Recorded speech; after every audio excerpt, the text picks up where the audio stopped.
Physical refining செய்யப்பட்ட SKM Poorna rice brand oil. இந்த வரலாற்று சிறப்பு மிக்க இந்த அவையிலே இன்றைக்கு மிக முக்கியமான நாளான இந்த நாளில் என்னுடைய உரையிலே நேற்றே முதலமைச்சர் அவர்களுக்கு இன்றைக்கு பெரும்பான்மையை நீங்கள் நிரூபிக்க வேண்டும் என்று என்னுடைய வாழ்த்துக்களை நேற்றே நான் பதிய வைத்திருக்கிறேன். அதே போல முதலமைச்சர் அவர்கள் செய்த நல்ல விஷயங்களையும் நாம் பாராட்டி இருக்கிறோம். எதிர்கட்சிகளை எதிரி கட்சியாக நினைக்காமல் அனைவரையும் சந்தித்து அரசியலில் ஒரு மாண்பையும் மரபையும் நீங்க ஏற்படுத்தியிருக்கீங்க, வரவேற்கத்தக்கது.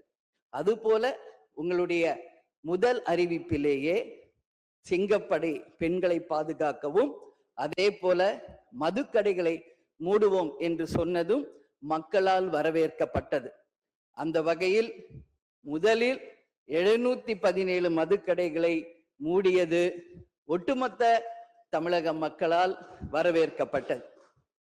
கோவில்கள் மற்றும் பள்ளி வளாகங்கள் அருகில் இருந்த மதுக்கடைகளை முதல் முறையாக நம்ம ஃபர்ஸ்ட் ஸ்டெப்ல இன்னைக்கு மூடியிருக்கோம்.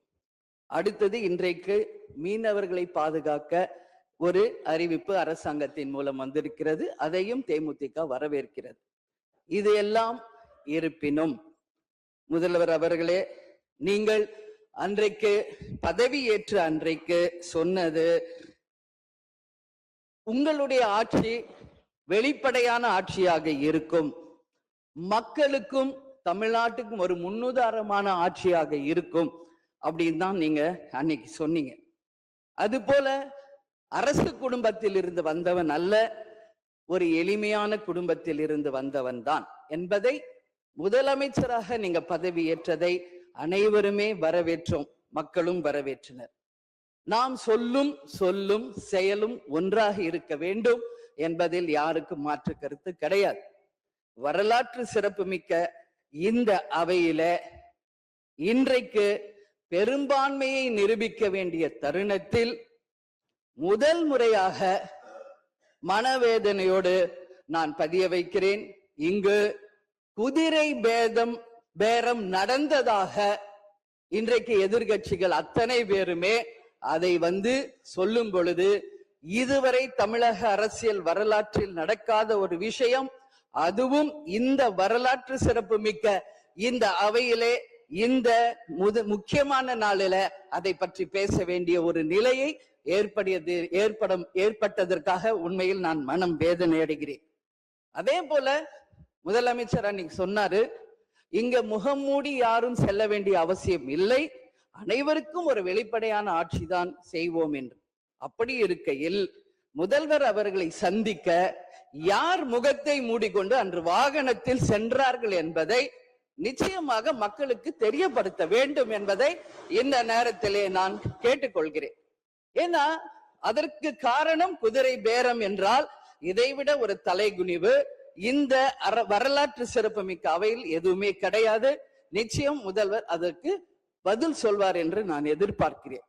அதே போல அரசு குடும்பத்தில் இருந்து நான் வந்தவன் இல்லை என்று முதல்வர் சொல்லும் பொழுது வரவேற்றார்கள் அனைவரும். ஆனால் இன்றைக்கு அவருடைய ராஜகுருவாக இருப்பவரை மிஸ்டர் ரத்தன் பண்டிட் என்பவரை அரசியல் சிறப்பு அதிகாரியாக அரசு வேலையில் அமர்த்தியதை ஒட்டுமொத்த தமிழக மக்கள் சார்பாக வன்மையாக இந்த வரலாற்று சிறப்பு மிக்க அவையில் நான் அதை குறிப்பிட கடமைப்பட்டிருக்கிறேன். அப்படி உங்களுக்கு ராஜகுருவா இருந்தா உங்க பர்சனலா அவரை வச்சுக்கணும். பட் அவரை அரசு உயர் பதவியில கொண்டு இளைஞர்களை நம்பி மக்கள் வாக்களிச்சிருக்காங்க. இந்த இளைஞர்களுக்கு நீங்கள் என்ன உதாரணத்தை சொல்கிறீர்கள், என்ன வரலாற்றை நீங்க சொல்ல விரும்புகிறீர்கள், வருங்கால இளைஞர்களுக்கும் எதிர்காலத்திற்கும் இதன் மூலம் என்ன மெசேஜ் நீங்க சொல்றீங்க அப்படிங்கறத நிச்சயம் தெளிவுபடுத்தணும். ஏன்னா இன்னைக்கு மக்கள் ஜனநாயகத்தை நம்பி இளைஞர்கள் கையில ஆட்சியை கொடுத்திருக்கிறார்கள். அப்போ வருங்காலம் இளைஞர்களும் வருங்காலத்திற்கும் இந்த அரசு ஒரு முன் உதாரணமா இருக்க வேண்டும் என்பதுதான் என்னுடைய ஒரு கோரிக்கை என்பதை இந்த நேரத்துல நான் ஆணித்தரமாக பதிய வைக்கிறேன். அது மட்டும் கிடையாது, இந்த ஆட்சி மக்களுக்கான ஒரு நேர்மையான ஆட்சியா இருக்கணும்.